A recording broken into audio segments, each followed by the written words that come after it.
প্রিয় বন্ধুরা, আজ সকালে গিয়েছিলাম মাংস কেনার জন্য হাসান গোস্তের দোকানে। খট্টু কাকার দোকানে গিয়ে দেখি প্রচণ্ড ভিড়।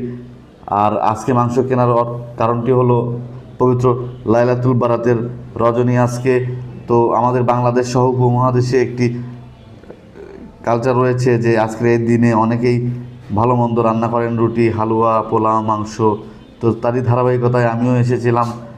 তো এখানে এসে দেখি যে মুরাদ দোকানদারি করছে, খট্টু কাকা পেছনে বসে রয়েছে, প্রচণ্ড ভিড় রয়েছে। গরুর গোস্তের দাম কিন্তু তুলনামূলকভাবে স্বাভাবিক রয়েছে।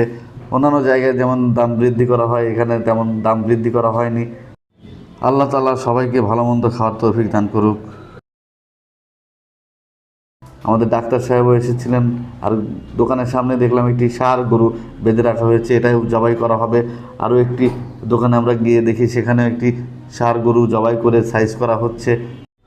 আজকের এই রাতটি সবাইকে আল্লাহ তাআলা ইবাদতের মাধ্যমে সুস্থ শরীরে কাটানোর তৌফিক দান করুন এবং জীবনের সমস্ত গুনাহ মাফ করুন। আমিন।